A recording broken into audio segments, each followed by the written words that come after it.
Hello friends, knowledge versatile welcomes you. গাড়ি চালানো তো দূরের কথা, সে সাইকেলই চালাতে পারে না। বাইক কেনা তো দূরের কথা, সে একটা মোবাইলই কিনতে পারে না।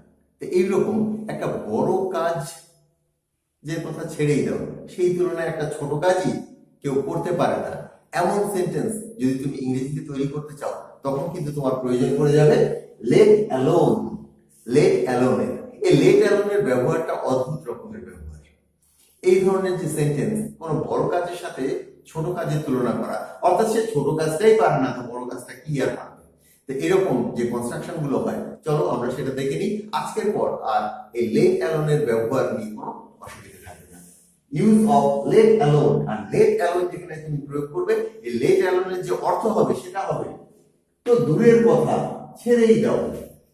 তো বুঝতেই পারছো, লেট অ্যালোনের সাথে বাক্যের যে অন্য অংশ থাকবে সেটা কিন্তু সবসময় নেগেটিভ হবে। কোল্ড ড্রিঙ্কস খাওয়া তো দূরের কথা, কোল্ড ড্রিঙ্কস পান করা তো দূরের কথা, সে জলই পান করে না, সে জলই পান করে না, অর্থাৎ নেগেটিভ। তো লেট অ্যালোন একটা পার্ট, আর এর সাথে যে পার্টটা থাকবে মেইন পার্ট যেটা, সেটা কিন্তু তোমার নেগেটিভ হবে। তো চলো এবার কনস্ট্রাকশনটা দেখি। প্রথমে তোমার সাবজেক্টের ব্যবহার করবে, অর্থাৎ লেট অ্যালোনের সাথে যে পার্টটা থাকবে এটা কিন্তু সেটা নয়। প্রথমে সাবজেক্ট, তারপর একটা হেল্পিং ভার্ব। যদি প্রেজেন্ট ইনডেফিনিট হয় তা ডু ডাজ, পাস্ট ইনডেফিনিট হলে ডিড, এবং অন্যান্য যদি কোনো টেন্স হয় সেই টেন্সে যে হেল্পিং ভার্ব থাকে সেটা বসাবে, তারপর নট। অর্থাৎ এই ধরনের সেন্টেন্সের একটা পার্ট কিন্তু নট থাকবেই। তারপর ভার্ব, ভার্ব সেই টেন্স অনুসারে হবে। যদি ডু ডাজ ডিড এর প্রয়োগ করো তবে প্রেজেন্ট ফর্মে থাকবে, এবং তারপর অবজেক্ট যদি থাকে তো বসিয়ে দেবে, এবং তারপর কিন্তু কমাটাকে খুব মনে করে বসাবে, কমাটা থাকবে। তারপর আমাদের আসছে লেট অ্যালোন। এবার লেট অ্যালোন বসানোর পর তুমি ভার্বের প্রেজেন্ট ফর্ম বসাবে। লেট অ্যালোনের পর যে টেন্সই থাক না কেন, ভার্বের প্রেজেন্ট ফর্ম। লেট অ্যালোনের পর ভার্বের প্রেজেন্ট ফর্ম। আর যদি ভার্ব সেখানে না থাকে, কোনো অবজেক্ট থাকে, নাউন, তো সেই অবজেক্টটাকে তুমি বসিয়ে দেবে। অর্থাৎ তোমার প্রথম পার্টে থাকলো subject, helping verb, not, verb এবং অবজেক্ট, এবং দ্বিতীয় পার্টে থাকলো লেট অ্যালোন, ভার্ব, যদি ভার্বের প্রয়োজন পড়ে, আর নয়তো অবজেক্ট। এবার আমরা কিন্তু ট্রান্সলেশনের মাধ্যমে বিষয়টিকে পরিষ্কার করার চেষ্টা করছি। ট্রান্সলেশন গুলো তোমরা দেখো, আর আমি এখানে তোমাদেরকে 6টা ট্রান্সলেশন দিয়েছি। 6টা ট্রান্সলেশন করার পর তোমরা কিন্তু নিজে থেকে আরো এই ধরনের অনেক ট্রান্সলেশন করতে পারবে, এবং এই ধরনের যে কনস্ট্রাকশন এগুলোকে ক্রিয়েট করতে পারবে, তোমাদের কোনো অসুবিধা থাকবে না। আর দেখবে দারুণ মজা লাগছে। ইংরেজি বলা তো দূরের কথা, আমি এটাকে ছেড়েই দাও, যে কোনো একটা তোমরা নিতে পারো। ইংরেজি বলা তো দূরের কথা, ইংরেজি বলা ছেড়েই দাও। সে তো লিখতেই পারে না, সে তো লিখতেই পারে না, বা সে তো লিখতেও পারে না, অর্থাৎ সে ইংরেজি এক অক্ষর লিখতেই পারে না, সে ইংরেজি কি বলবে। তো এই ধরনের সেন্টেন্সটাকে, এই কনস্ট্রাকশনটাকে তোমরা কি করবে, এই যে দ্বিতীয় পার্ট যেটা রয়েছে এটাই তোমার বাক্যের মেইন পার্ট, এটাকে তুমি সামনে নিয়ে এসে ট্রান্সলেট করবে। এমন নয় যে এই পার্টটাকে তোমার সামনে রেখে ট্রান্সলেশন করা যায় না, সেটাও করা যায়, লেট অ্যালোন দিয়েও করা যায়। কিন্তু সাধারণত এই যে সেন্টেন্স কনস্ট্রাকশন লেট অ্যালোন, এটা কিন্তু বাক্যের দ্বিতীয় অংশে ব্যবহার হয়। He doesn't know how to write. He doesn't know how to write. এটাকে আমরা কিন্তু cannot দিয়েও বলতে পারি, সে তো লিখতেও পারে না। He cannot even write. He cannot even write. এটাকে cannot even না বলে এখানে আমরা বলেছি he doesn't know how to write. এখানে even এর ব্যবহার করতে পারতাম, he doesn't know even how to write.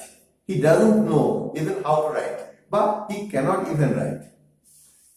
Let alone speak English. ইংরেজি বলার কথা তো ছেড়েই দাও, ইংরেজি বলার কথা তো ছেড়েই দাও। Let alone speak English, let alone speak English. এই জায়গাটা খেয়াল করে দেখো, এখানে কিন্তু স্পিক ভার্বের প্রেজেন্ট ফর্ম রয়েছে, অর্থাৎ এখানে তোমার যে টেন্সই থাক না কেন ওখানে তোমার স্পিক ইংলিশ, অর্থাৎ এখানে কিন্তু তোমার ভার্বের প্রেজেন্ট ফর্ম থাকে। 2 নম্বর এক্সাম্পলটা দেখো, কম্পিউটারের কথা তো ছেড়েই দাও, আমি তো মোবাইলে কিনতে অক্ষম, মোবাইলে কিনতে পারি না। কম্পিউটার কি কিনবো, কম্পিউটার কেনার কথা ছেড়েই দাও, কম্পিউটার কেনার কথা ভুলেই দাও।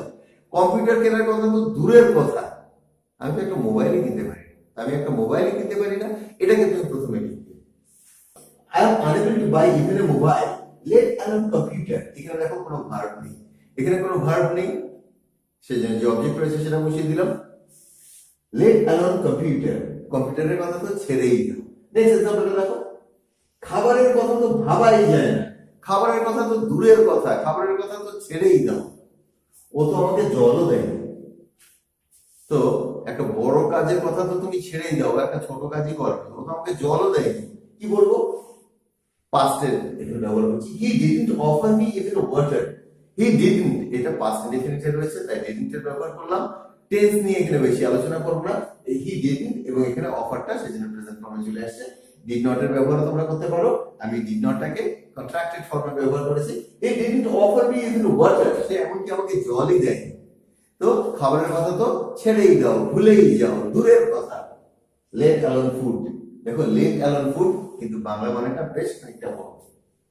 4 নম্বর এক্সাম্পলটা দেখো, গাড়ি তো দূরের কথা, আমি তো বাইক, তো আমার তো বাইকও নেই। গাড়ি তো দূরের কথা, আমার তো বাইকও নেই বা বাইকই নেই। তো আমার তো বাইক নেই, এটাকে তুমি আগে লিখবে I don't have even a bike. I don't have even a bike, আমার তো বাইকই নেই। লেট অ্যালোন এ কার, গাড়ির কথা তো দূরের কথা, গাড়ির কথা তো ছেড়েই দাও, গাড়ির কথা তো ভুলেই যাও। লেট অ্যালোন এ কার, তো এখানটা দেখো আমি আন্ডারলাইন করে দিয়েছি যে অংশটা, সেটা কিন্তু লেট অ্যালোনের ব্যবহারটা। বাংলাতে এখানে যদি বলো খাবারের কথা তো ভাবাই যায় না, লেট অ্যালোন ফুড। এখানে গাড়ি তো দূরের কথা, লেট অ্যালোন এ কার। 5 নম্বর এক্সাম্পলটা দেখো, রাজা হওয়া তো ছেড়েই দাও, সে তো ধনীও ছিল না। রাজা হওয়া তো ছেড়েই দাও, সে তো ধনীও ছিল না, পাস্টে আছে কিন্তু, এবং এখানে বি ভার্বের ব্যবহার রয়েছে, এবং বি ভার্বের ব্যবহার যদি পাস্ট থেকে আমরা ওয়াজ ওয়ারের ব্যবহার করি। তো এখানে সে তো ধনীও ছিল না, কি বলবো? হি ওয়াজ নট ইভেন রিচ, সে তো ধনীও ছিল না। ইভেন দিয়ে কিন্তু আমরা এমফ্যাটিক সেন্টেন্স তৈরি করছি, অর্থাৎ স্ট্রেস দিচ্ছি, জোর দিচ্ছি। সে তো ধনীও ছিল না, he was not even rich. Let alone be a king, এখানে বিটাকে ব্র্যাকেটে রেখেছি, তোমরা বিটা দিতেও পারো নাও দিতে পারো, এখানে সেজন্য ওয়াটাকেও আমরা ব্র্যাকেটের মধ্যে রেখেছি। রাজা তো ছেড়েই দাও, রাজা তো ছেড়েই দাও, সে ধনীও ছিল না। He was not even rich. Let alone be a king বা let alone a king, এখানে let alone a king, রাজা তো ছেড়েই দাও, রাজা হওয়া তো ছেড়েই দাও। নেক্সট এক্সাম্পল দেখো, পাহাড়ে ওঠা তো দূরের কথা, তারা তো হাঁটতেই পারবে না। এটা খেয়াল করে দেখো, ফিউচার ইনডেফিনিট টেন্সে রয়েছে। পাহাড়ে ওঠা তো দূরের কথা, তারা তো হাঁটতেই পারবে না, তারা এত ক্লান্ত যে তারা হাঁটতেই পারবে না, কি আর পাহাড়ে উঠবে? অর্থাৎ একটা ছোট কাজই করতে পারে না, বড় কাজ আর কি করবে?